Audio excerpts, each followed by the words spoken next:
I'm thinking nonsense.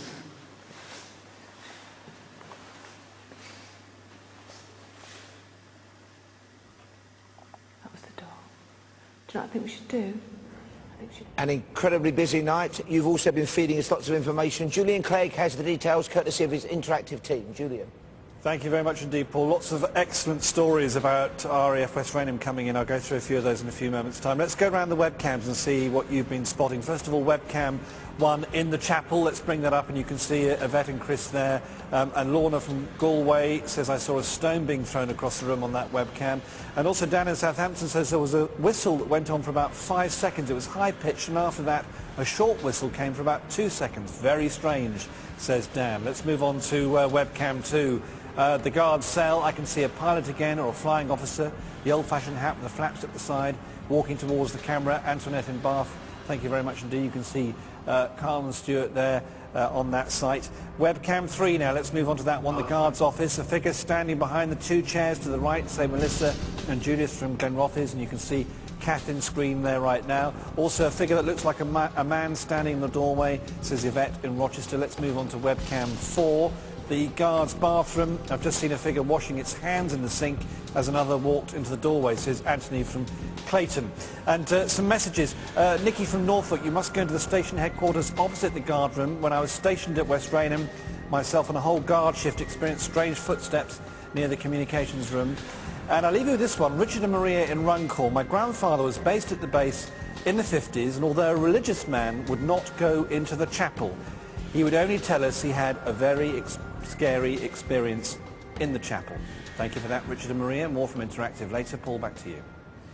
Thank you, Julian. Well, our academics, John Callow and Miriam Crook, have been beavering away here. John, we're in the 14th century. We've got the name Luke Slater again. Can you tell us anything more? Well, it's an interesting period.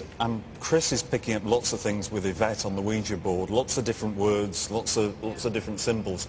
And, of course, language is changing very rapidly in this period.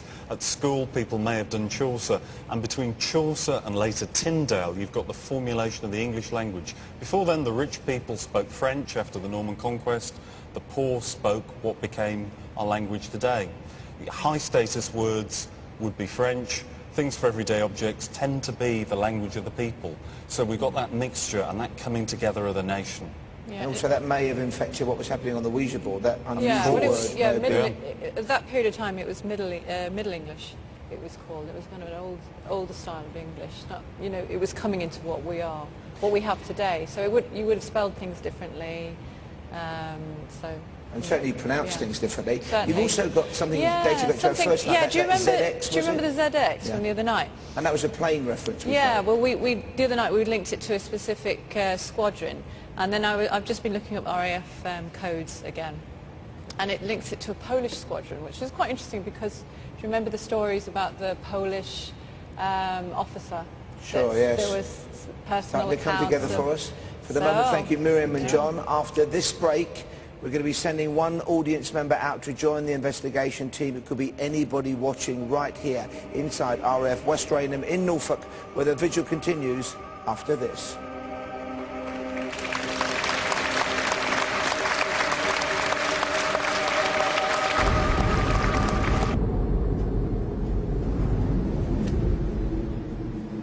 Welcome back to Most Haunted Live, Night 3 from Norfolk, from the former RAF base West Raynham. A massive, massive area, and we're investigating 2 buildings tonight, the guard's house and the chapel, and this is Most Haunted Live, the 3rd of 7 nights of fright. And now is the time when I ask one audience member to join the team on tonight's investigation, and that person is Brian Hall from York. It is you. Brian is a postal worker. He's a big fan of the show, which is why he's made the journey tonight. Good luck, Brian. Hopefully we'll catch up with you tonight or else tomorrow afternoon, tomorrow evening, 8 o'clock, Most Haunted Live post-mortem on Living It. Let's get straight back now, though, to tonight's vigil and investigation. Yvette Fielding has regrouped with the rest of the team. Let's rejoin them. Yvette. Thanks very much, Paul. I'm back here now in the guards' house. Carl and Stuart are still down in the holding cell, and what we're going to do is we're going to put a couple of people in different rooms, and the camera that I'm talking to now is going to stay in the corridor. We're going to call out and see if anything happens, and also ask for things, stuff to happen to Carl and Stuart as well. Yeah. Okay, so Kath and I, if we go in room 13, Kieran and Chris, if you go in the next room, and then Simon, if you go in the very end room. Everybody. When you say the next room... Oh, sorry. Did somebody just shout out? Yeah. Hi, Carl. Carl. Yes, can you hear me? Blimey. Yes, love, I can hear you. But no one's been anywhere near this cell, have they? No. We have just had like two people walking directly to the cell door, stopping outside it. We thought it was one of you guys. Guy? I'll go check. Yeah. Guy is on his way to check. Okay. Shall we go and set in our rooms? Simon, if you go in the very end one, and the rest of you stay here in the corridor and pan up and down, yeah? Yeah. You remember these are the two doors into the same room? Oh, okay. So there's only two. There's only two rooms. There's a room off room 13, That'd be which of course you can't see. Simon, you can go in the room off 13. And Chris and I will go in the end Okay, room. where's the room? Oh! Where are they? Just through that way. How do you get to it? I don't Just know go back round that way. How do we get there? You have to go back round to the left. Come on then.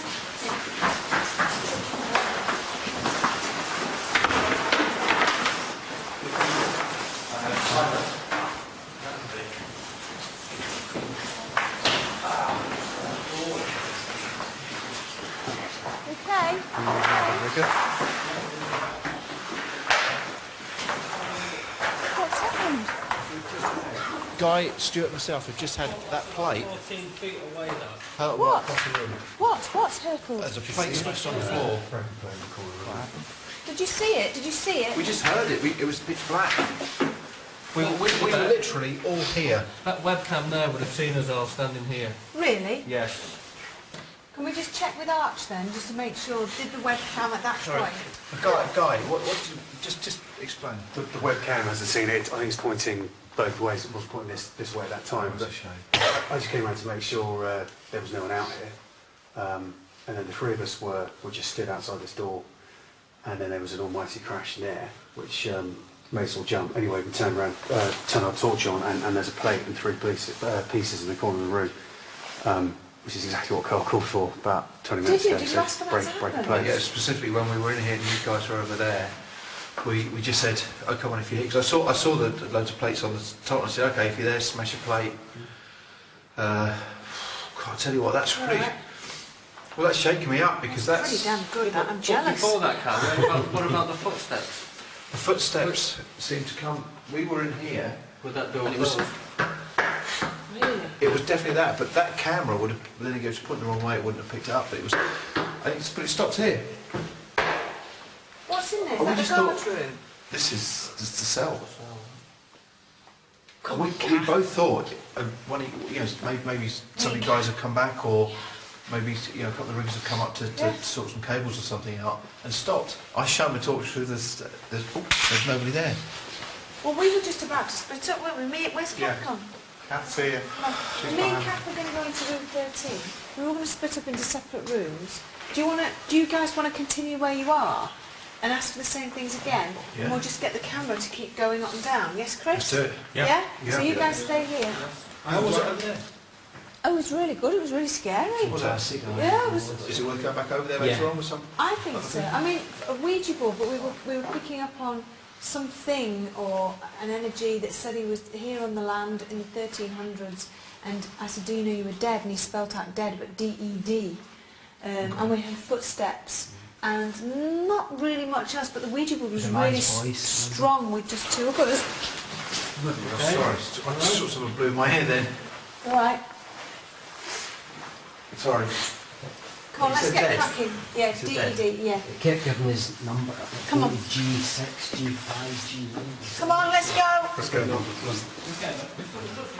G6. It's like a cold freeze.